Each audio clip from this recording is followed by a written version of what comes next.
TV.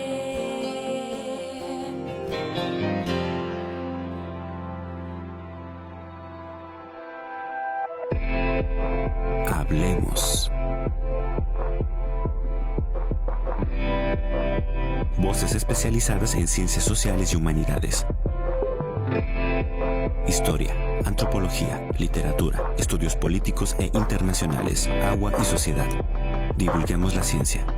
Hablemos.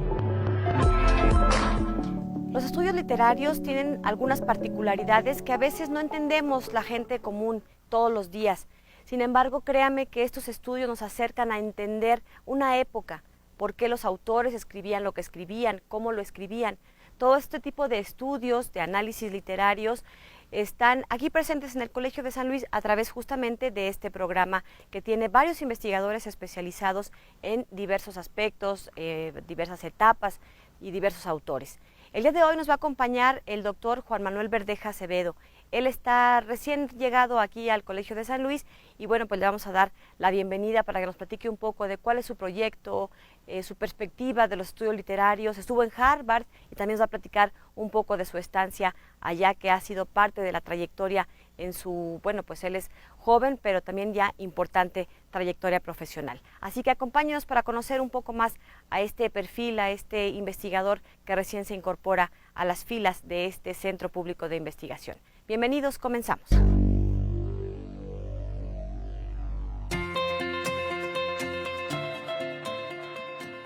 El doctor Juan Manuel Verdeja Acevedo es profesor investigador del Programa de Estudios Literarios del Colegio de San Luis. Cuenta con diversas publicaciones, entre las que destacan artículos, libros, capítulos de libros y reseñas. De igual manera, tiene 22 publicaciones en revistas arbitradas en México, Colombia, Estados Unidos, Francia y España. Es autor del libro Efrén Hernández o El arte de la digresión. Sus intereses de investigación son la literatura mexicana, la hermenéutica, la relación literatura-silencio entre las letras hispanoamericanas y los nexos que la novela y el cuento tienen con el ensayo. Impartió clases de gramática del español, literatura y cine latinoamericanos para Harvard University. Ha sido ganador de 3 Teaching Awards en Harvard. Es miembro del Sistema Nacional de Investigadores desde 2017, nivel C, y desde mayo del 2019 se incorporó como académico en el Colegio de San Luis. ¿Qué tal? ¿Cómo están? Bienvenidos a este espacio. Estamos en el Colegio de San Luis. Como lo hemos hecho en estos últimos programas, le hemos estado presumiendo la infraestructura con la que contamos, un hermoso edificio con buenos paisajes que pues nos son más agradables a la vista y se trabaja bastante bien. Así que bueno, pues hoy vamos a seguir presumiendo otro ángulo, otro aspecto de este edificio que alberga a este Centro Público de Investigación. Y nos acompaña para charlar sobre, bueno, pues varios temas, ya le iremos platicando.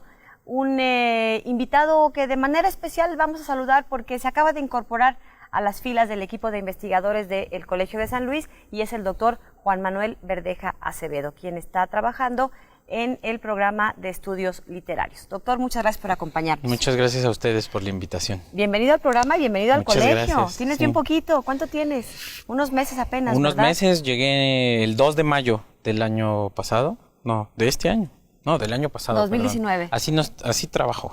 Ya no sabes ni en qué día ya no sé vives. ni en qué año estoy. Sí, del año pasado, ¿no? El 2 de mayo. Bueno, pues llegué bienvenido acá. al colegio. La primera vez que lo invitamos acá al programa, aunque ya tiene algunos meses aquí en el colegio.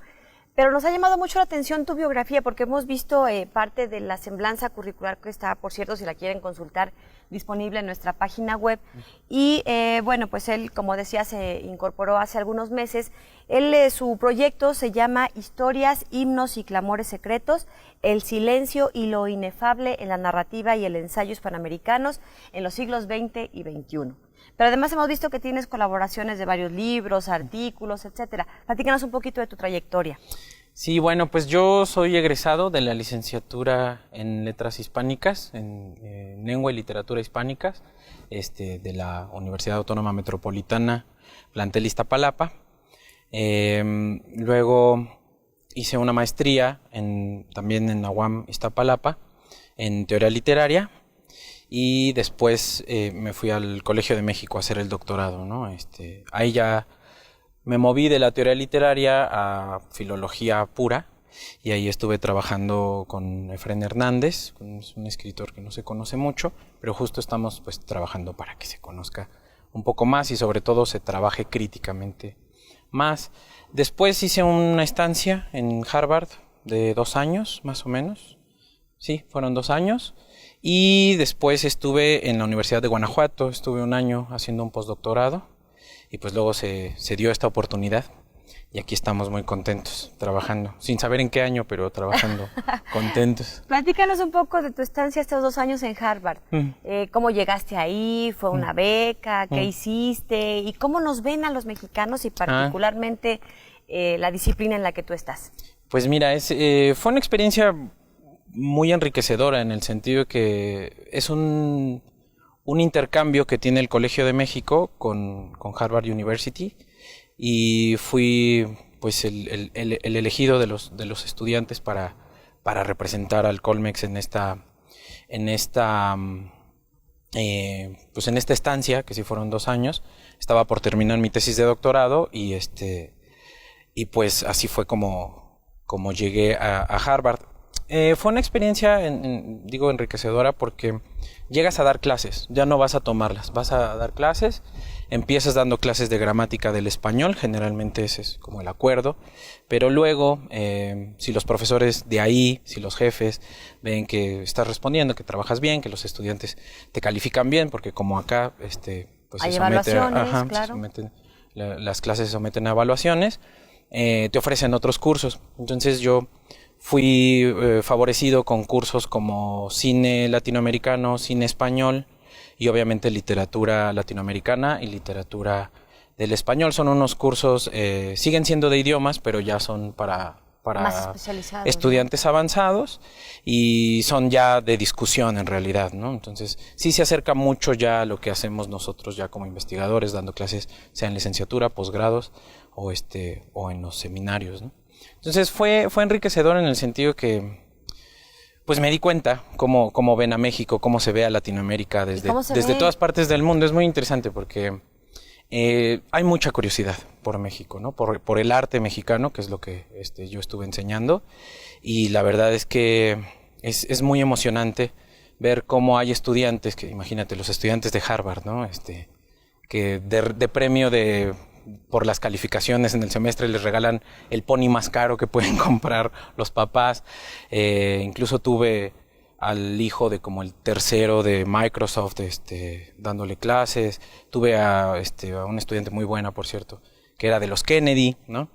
Y estos chicos pues viven como en una suerte de burbuja de la élite estadounidense, ¿no? Entonces México pues solo les suena como en la agenda política, y algunos sí están interesados en otros asuntos, pero otros de plano no conocen. ¿No es más que Cancún? Sí, es el Spring Break, ¿no? Entonces es muy gratificante poderles mostrar la cultura mexicana. Yo me acuerdo que hubo sesiones en las que hablábamos de los alebrijes y fue bastante bien recibido todo ese arte. Fue impactante para ellos. Hay que tener una sensibilidad particular para entender a los alebrijes, cómo funcionan como arte y demás. Pero la verdad es que los chicos muy receptivos, y la verdad es que fue una gran experiencia, ¿no? También tuve oportunidad de tomar clases y pues sí aproveché para tomar clases y publicar también por parte de Harvard, que siempre abre puertas, ¿no? Claro. Bueno, me abrió las puertas del Colsa, ¿no? Entre otras cosas. ¿Alguna anécdota además a nivel personal que te haya tocado en esta estancia? ¿Buena o mala? Del tipo que quieras platicar, que sea platicable en la tele, nada más. Una buena y platicable en la tele, una estudiante con la que todavía tengo relación, Birdie Park, justo cuando gana Trump las elecciones, pues estaba muy triste, no solo por la situación que se venía o que ahora estamos sufriendo, ¿no? No solo por eso, sino porque ella era una estudiante indocumentada y tenía que regresar a su país por ciertos asuntos de las universidades, ¿no? Temas legales y demás. Entonces estaba muy triste y me acuerdo que era una de mis estudiantes más esforzadas y creo que más brillantes, ¿no? ¿De qué origen es? Ella es de Corea del Norte. Ella es de Corea del Norte y estudiaba algo así como filosofía de la moda, una particularidad de estas que se dan en Estados Unidos. y la verdad es que la chica era brillante y teníamos muy buena relación, entonces me acuerdo que la vi muy mal, muy triste en una de nuestras sesiones y le escribí un mail que después me pidió autorización para pasar a la tele en Estados Unidos, ¿no? Porque la estaban entrevistando justo como una víctima de las nuevas políticas que entrarían cuando Trump tomó el poder. Entonces fue muy interesante pues ver que mi labor como profesor y mi acompañamiento pues estaba ayudando a esta estudiante, ¿no? Y pues Birdie al final logró pues legalizarse, vamos a decir, que nadie es ilegal, eso es importante entenderlo, pero bueno, pues logró entrar en los carriles académicos necesarios y logró quedarse, pero pues sí, la anécdota fue para mí muy satisfactoria. De pronto me escribió y me dijo, mire, póngale al canal no sé qué o busca en YouTube, ahí está parte del correo que usted me escribió, ¿no? Donde le decía que justo este tipo de cosas, ¿no? Que nadie es ilegal y una postura que siempre he tenido al respecto con lo de la migración, ¿no? Y luego nos platicas ahorita más adelante. Sí. Bueno, vamos a ir a una pausa y vamos a continuar con esta charla de nuestro invitado de hoy, a quien le estamos dando la bienvenida no solo al programa, sino, como les decía, al Colegio de San Luis, porque es de muy reciente incorporación al programa de estudios literarios. Hacemos una pausa y continuamos. Recuerde que se puede comunicar con nosotros a través de nuestras redes sociales, particularmente a través de Facebook. Quienes se comuniquen ahí, los 2 primeros mensajes que lleguen, ahí en Facebook registra pues el horario, la fecha y demás, a las 2 primeras personas les haremos llegar un cuaderno de El Colegio de San Luis. Regresamos.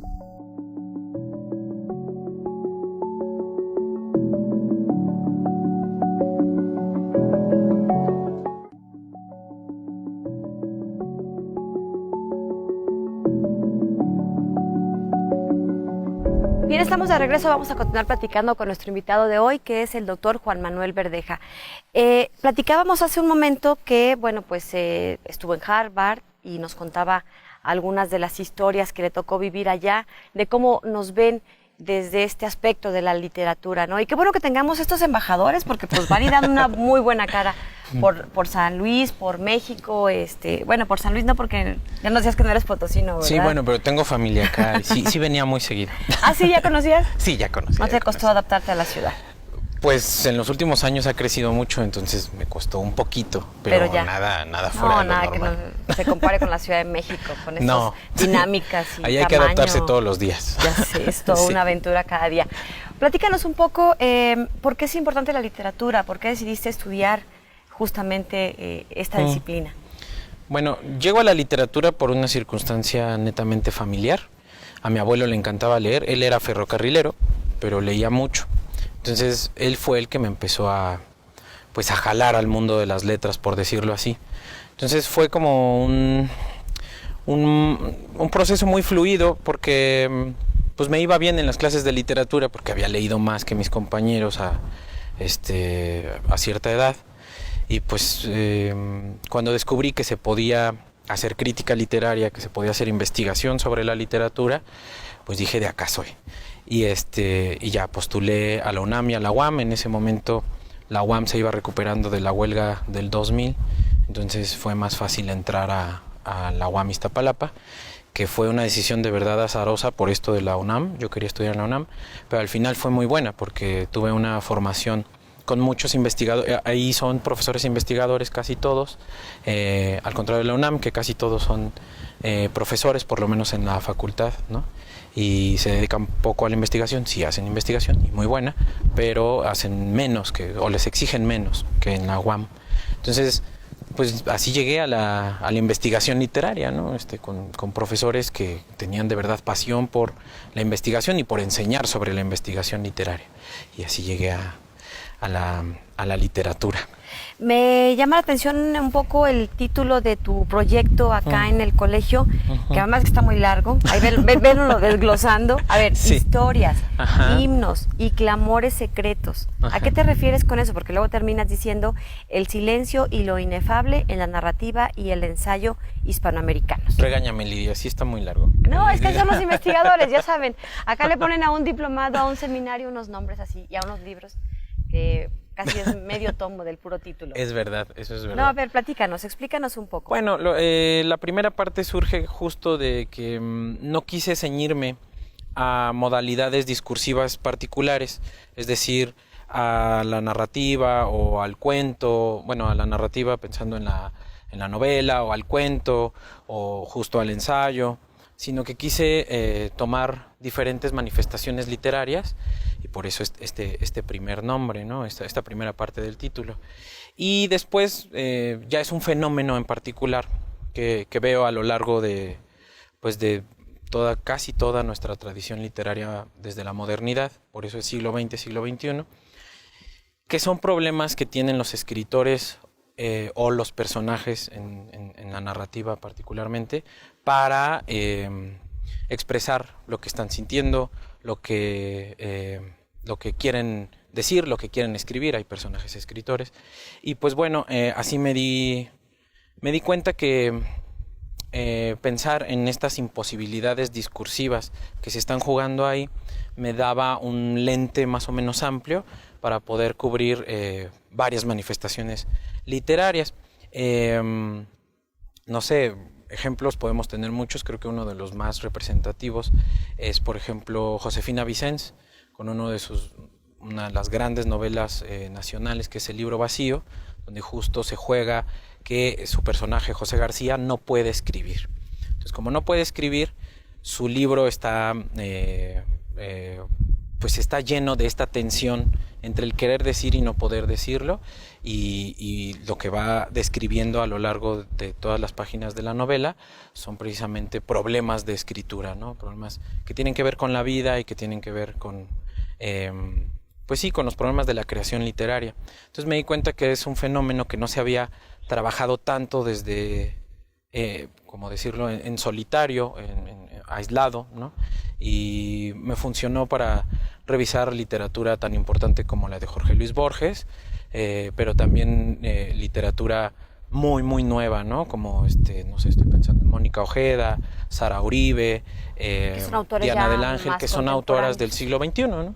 Entonces es un fenómeno que tiene muchas aristas, tiene muchos matices, dependiendo de qué escritor lo trabaje, dependiendo de en qué momento se recupere un pasaje en el que está esta tensión entre el querer decir y no poder decirlo. Y pues me di a la tarea de rastrear durante varios años, rastrear estos momentos en nuestra tradición latinoamericana, y fui conformando un corpus. Y pues cuando me pidieron que presentara un proyecto de investigación ambicioso, interesante, llamativo, pues lo presenté como tal.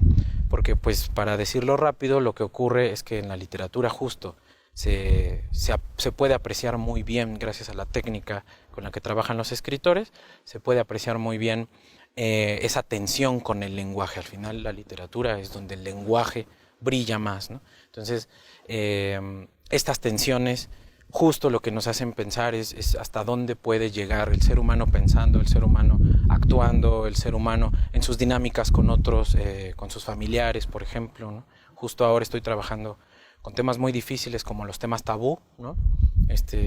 Incestos y violaciones y demás, ¿no? ¿De cómo lo manejaban en la literatura? Sí, cómo lo manejan los escritores, ¿no? En la literatura. Trato de rescatar las técnicas, trato de rescatar las figuras retóricas que se repiten más a lo largo de nuestra tradición literaria, y pues ahí la llevamos. La verdad es que está dando, justo hoy en la mañana estaba trabajando con lo que te digo, las novelas de Mónica Ojeda, y está funcionando. Adoptar esta lente para revisar la narrativa está funcionando. La verdad es que estoy incluso sorprendido de los resultados que puede dar mi proyecto, ¿no? Ya nos podrías platicar después algunos de los hallazgos, sí, pero a ver, sí. Platícanos en lo general. ¿Estas narrativas nos reflejan un momento histórico de cómo se relacionaba la sociedad? Sí, por supuesto. Sí. ¿Qué casos has encontrado? ¿Qué ejemplos tienes? Mira, tenemos ejemplos muy claros. Tenemos el ejemplo más evidente, que es que cuando la molestia social llega ya a un punto de no retorno y a una tensión entre el pueblo, entre la sociedad y las autoridades, la propia sociedad dividida y demás, como está ocurriendo hoy en día, lo que ocurre es que vienen marchas en silencio. Si te das cuenta, hay marchas, hay manifestaciones, la gente está molesta, hay diferentes, ¿cómo decirlo? pues diferentes gritos, diferentes expresiones, pero cuando ya se trata de dar fuerza al discurso, vienen las marchas silentes. Pensemos en el 68, que justo antes del 2 de octubre hay una marcha del silencio. Pensemos en Ayotzinapa, un caso muy reciente, cuando la sociedad está de verdad molesta, hace marchas en silencio. Entonces, eso en la vida social. Y esto se representa en la literatura también, ¿no? Justo acerca de Ayotzinapa, o bueno, un caso muy cercano a Ayotzinapa, por desgracia, el de Julio César Mondragón en Procesos de la Noche, que es una crónica. Te digo que no me quise ceñir a ningún género en particular, entonces también trabajo con crónica. La crónica de Diana del Ángel, que se llama Procesos de la Noche, justo va sobre estas tensiones lingüísticas, sobre estas tensiones expresivas entre la búsqueda de justicia de los familiares de Julio César Mondragón, que es este muchacho que desgraciadamente aparece en la noche de Ayotzinapa. Él sí aparece su cadáver, pero aparece sin rostro y corre la foto por internet. Son casos muy difíciles, ¿no? Y la literatura lo que hace es recuperar, Diana del Ángel particularmente como escritora, lo que hace es recuperar ese terrible episodio de nuestra historia moderna, o posmoderna, dependiendo de la postura, y lo que hace es exponer la tensión entre el lenguaje del derecho, que es el que le presentan a los deudos de Julio César Mondragón, y el lenguaje de la gente normal que no está entendiendo. Y en ese cortocircuito comunicativo, Diana del Ángel cifra su crónica, ¿no? Vamos a ir a una pausa y regresamos para seguir platicando con nuestro invitado de hoy. Les recuerdo que se puede comunicar a través de nuestras redes sociales.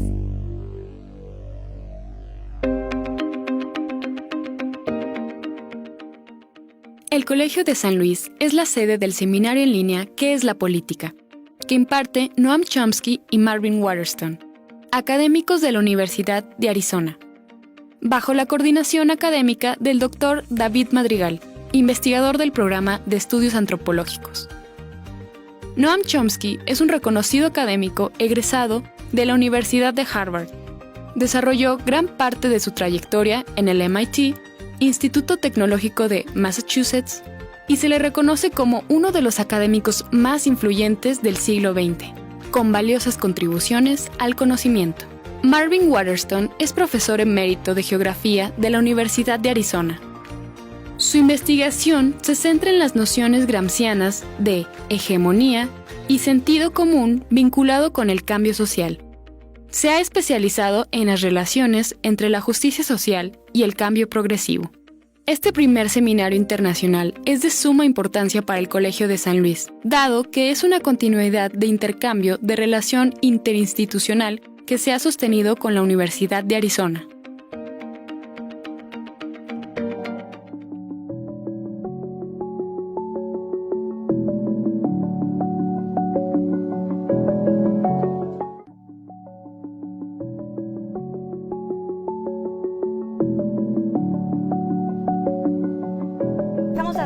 Y vamos a seguir platicando ahora sobre lo que te has convertido en un especialista.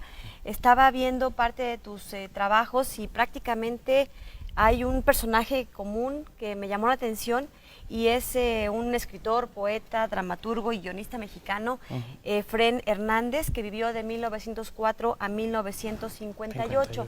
¿Por qué te ha llamado tanto la atención este personaje? Bueno, primero platícanos un poco de él, porque la verdad es que esto no es como decir García Márquez o algunos otros autores latinoamericanos que nos vengan a la memoria con mayor facilidad. ¿Quién fue Efrén Hernández y por qué te llama la atención? Y tienes toda la razón. Creo que justo me llama la atención porque es un escritor no conocido, no tan conocido como los canónicos, ¿no?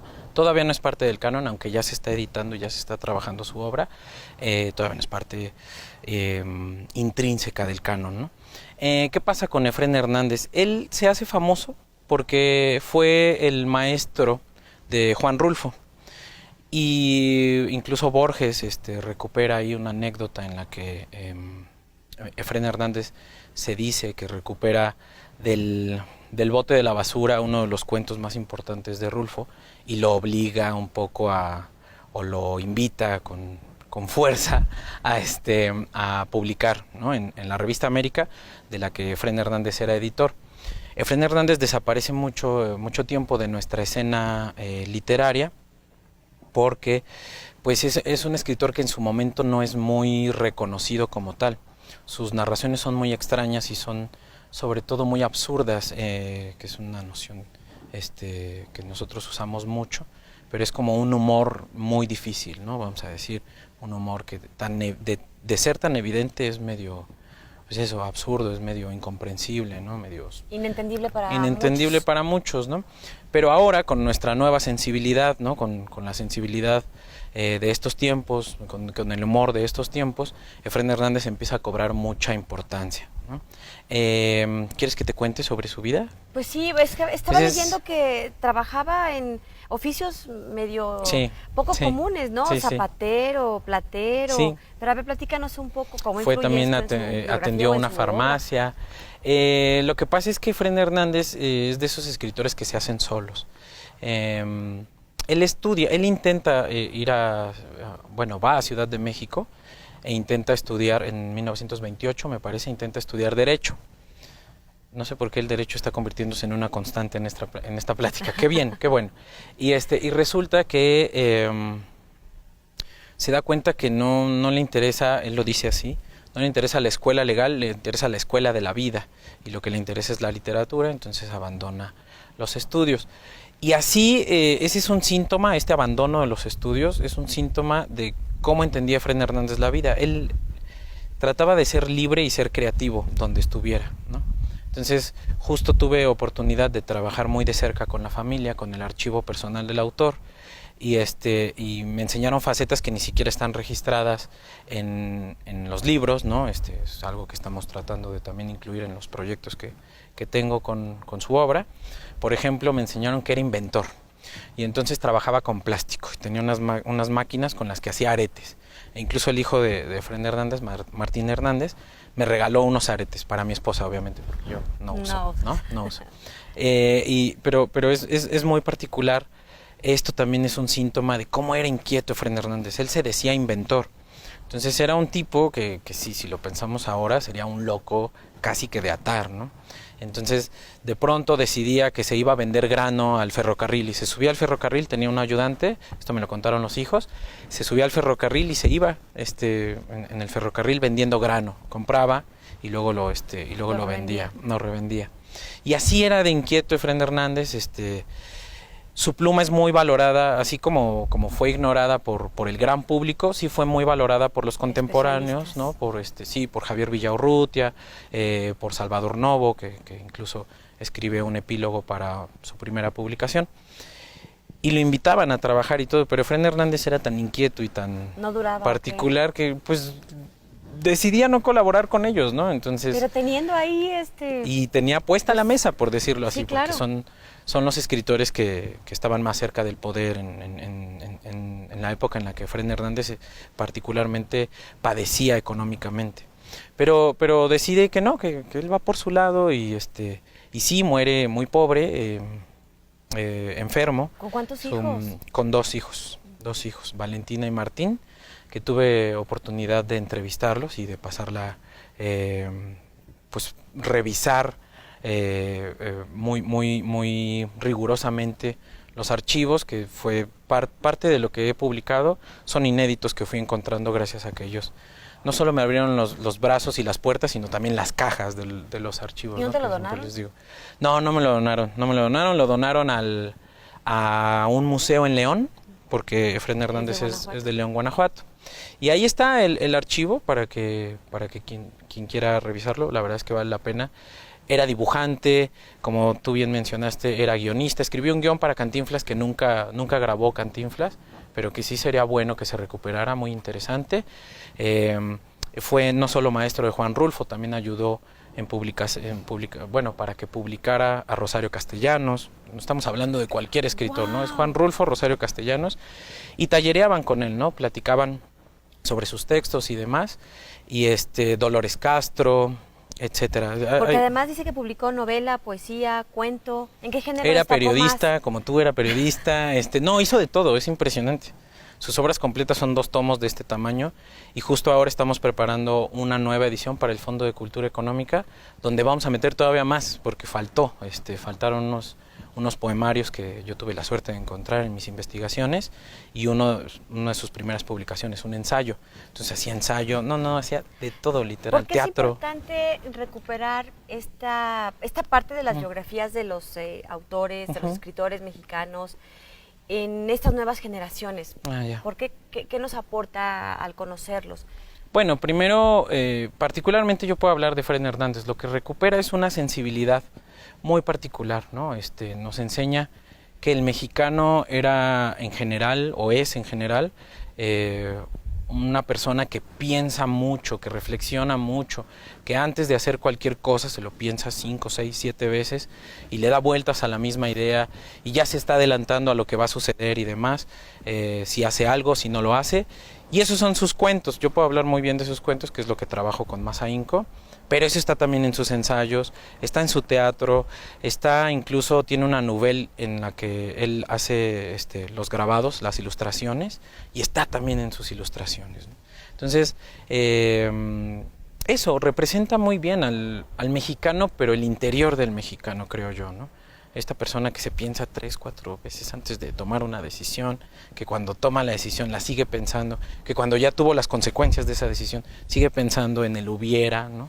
Y estas cosas las representa Fren Hernández a través no solo de su literatura, sino también, como te estaba diciendo, pues de su biografía, ¿no? De todos los trabajos que hizo, de que fue a la escuela y luego se salió, de que pudo pertenecer al grupo de contemporáneos, uno de los grupos más importantes, si no es que el más importante de esa época, de la época, ¿no? Y de la historia literaria mexicana, y decide no hacerlo, trabajando al lado de Javier Villaurrutia, ¿no?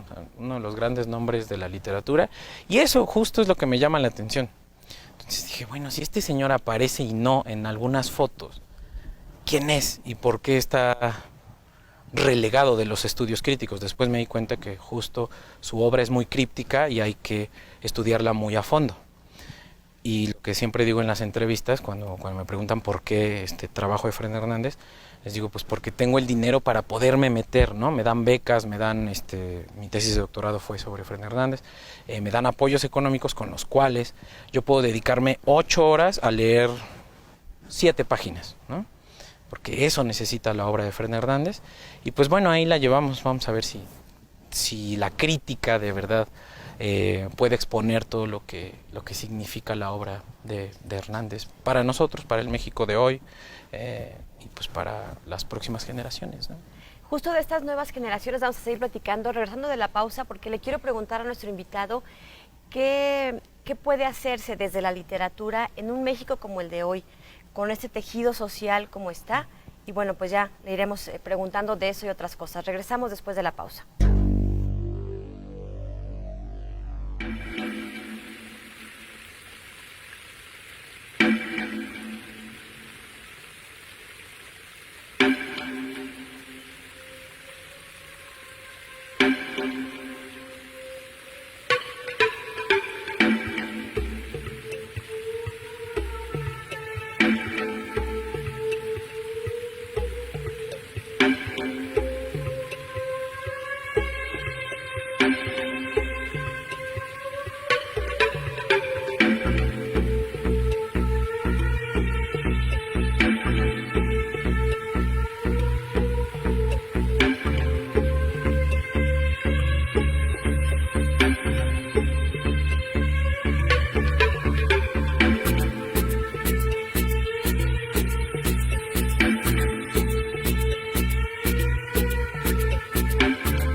Estamos de regreso y la pregunta se quedó antes de irnos al corte justo en eso. Vemos unas realidades de un México que tristemente está su tejido social un poco descompuesto. Lo vemos en las investigaciones que hacen aquí los académicos del Colegio de San Luis. Y desde la literatura, a ver, ¿cómo se le hace? ¿Qué se hace? ¿Hay algo que hacer? Muy buena pregunta, Lidia. Yo creo que sí, particularmente desde la crítica también hay algo que hacer. Justo en mi proyecto con estas cosas terribles que te digo que trabajo, por ejemplo, la literatura sobre los desaparecidos, ¿no? Si bien, y esto no es secreto, somos un país en el que los periodistas corren peligro de muerte, todavía no, creo yo, salvo casos muy concretos como el de Sergio González, desafortunadamente, los escritores no corren tantos riesgos. Yo lo que creo particularmente es que el periodismo es demasiado evidente frente a la literatura, que suele ser muy críptica y también muy eficaz, como el periodismo, ¿no?, a la hora de denunciar ciertas cosas. Entonces, en la literatura se juega el discurso alterno, el que no puede decirse, justo lo que te digo, en mi proyecto también trabajo esto, lo que no puede decirse en el periodismo, en ciertos ámbitos, en la literatura se abre camino. Y no se abre camino gratuitamente. Los escritores, pongo como ejemplo a Sara Uribe, ¿no? Sara Uribe escribe Antígona González, que es sobre un desaparecido, es una recreación, reapropiación, le llama ella, sobre el mito de Antígona llevado a la hermana de un desaparecido. Entonces ella está buscando a su hermano desaparecido. La anécdota la podemos entender, pero lo interesante es qué hace Sara Uribe para escribir Antígona González. Lo que hace es documentar, seguir un blog y seguir ciertas publicaciones, y ella misma se dedica a rastrear casos de desaparecidos en el norte del país, y lo que va haciendo es que va juntando las voces de los diferentes deudos de estos desaparecidos, de las mujeres, de los hombres que están buscando a sus familiares, a sus seres queridos, y lo que hace es que va construyendo un discurso literario, ¿no?, muy literario, en el sentido de que estéticamente es muy logrado, es uno de los mejores libros que se han escrito en los últimos años. Se le llama poesía, pero también cuenta una historia, así que yo la recupero como un poema narrativo, y lo interesante es que justo está diciendo con arte lo que no se puede decir en muchos ámbitos, en muchos lugares públicos, ¿no? Y lo que hace es que justo como lo dice por medio del arte, le da mucha fuerza al discurso. Entonces nos llega ese poema, de verdad toca fibras en nosotros, ¿no? Lo mismo Diana del Ángel con este caso que mencionaba, Procesos de la Noche, lo que hace es que también por medio de técnicas artísticas, que no voy a entrar en detalles, eso está en mis artículos, que pronto saldrán, espero, lo que hace es revisar también un caso concreto. Ella tuvo la valentía de acompañar a los deudos de este muchacho a lo largo del proceso judicial que se sigue después de encontrar el cadáver de este muchacho, y lo que hace es justamente que gracias al arte, gracias a la técnica narrativa, logra decir y logra pues transmitirnos un poco del dolor de estas personas, ¿no? Y creo que eso es importante. La literatura lo que nos da, sobre todo hoy en día, que es tan necesario para nuestro México, es empatía. Nos da empatía. Uno lee sobre esos casos y no puede quedar indolente, no puede quedar, no es ajeno a lo que está sucediendo, y se inmiscuye, se empieza a preguntar cosas, empieza a ser crítico, y creo que en este país lo que necesitamos es eso, particularmente, ser empáticos y ser críticos, ¿no? Hace mucha falta que nos enseñen a ser empáticos, y justo la literatura está jugándose ahí, ¿no? No es casualidad que en uno de los periodos más álgidos de violencia, que fue el sexenio pasado, el sexenio presidencial pasado, nuestro presidente no podía nombrar 3 libros, es decir, no estaba entrenándose para ser empático, ¿no? Justo la literatura lo que hace es mostrarnos los sentimientos del otro, la situación del otro, y romper barreras que de otra forma sería muy difícil romper, ¿no? Y ahí está.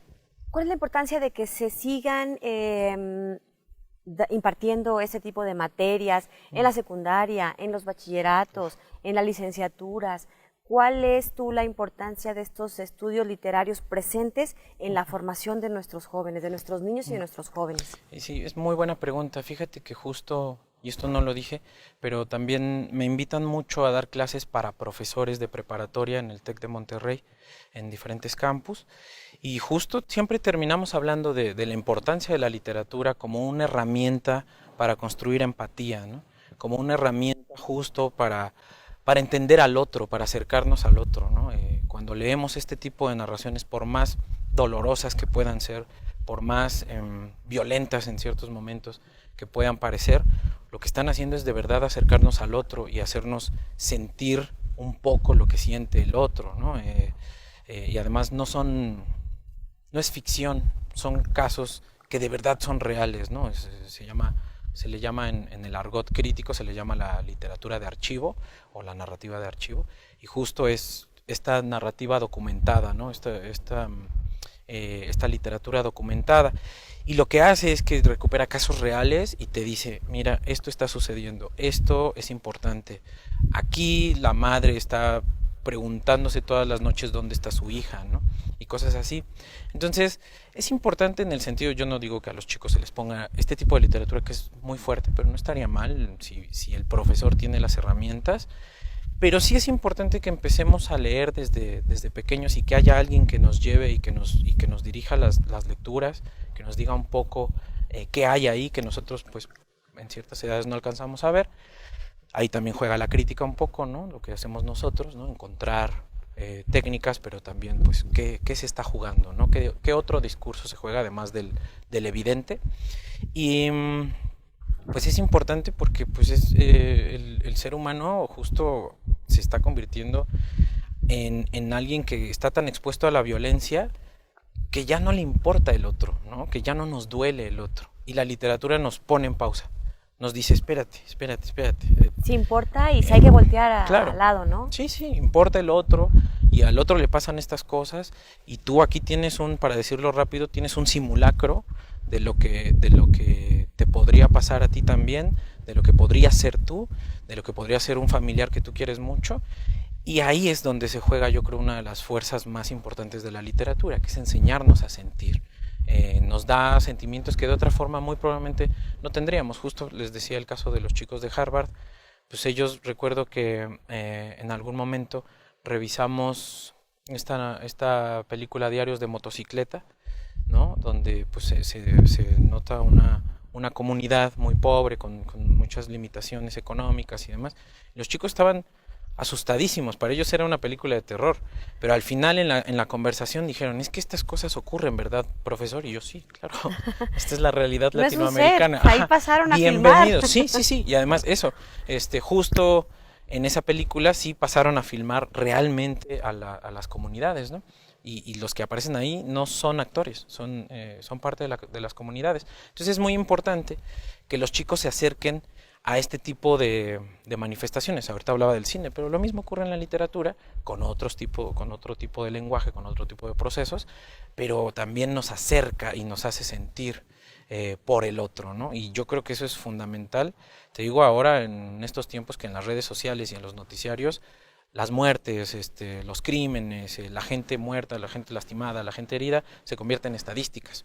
La literatura precisamente nos dice, no, son personas, existen, sufren, son como tú, ¿no? Y en ese sentido, pues no sé, creo que es una de las cosas más importantes que tenemos hoy en día, ¿no? Que no tendrían que soltarse ni en las agendas educativas, ni en las agendas políticas, ni en las agendas económicas, etcétera, ¿no?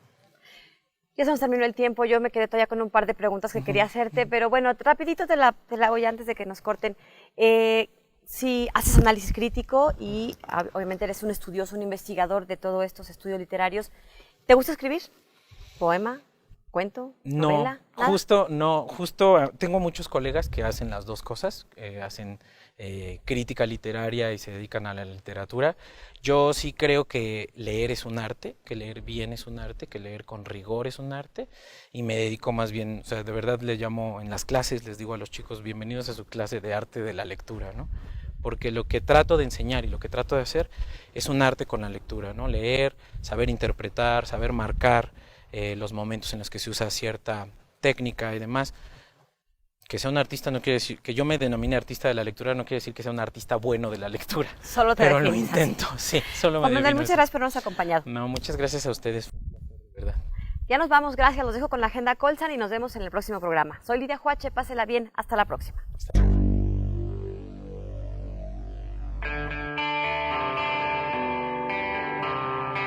El Colegio de San Luis te invita a las actividades académicas que se llevarán a cabo durante los próximos días. Se encuentra abierta la convocatoria del Cuarto Congreso Internacional Sobrenaturales y Fantásticos Diablos, Brujas y otros entes de la literatura tradicional. Las propuestas serán enviadas al correo personajessobrenaturales@gmail.com. La fecha de límite es el 24 de abril. Se llevará a cabo el Diplomado de Estudios Políticos de Sociedad y Gobierno, Los Retos de México, del 14 de febrero al 16 de mayo, en las instalaciones del colegio.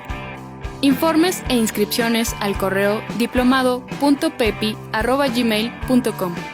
Si te interesa cursar un posgrado con beca CONACYT, te recordamos que están abiertas las convocatorias para cursar maestrías y doctorados en nuestra institución.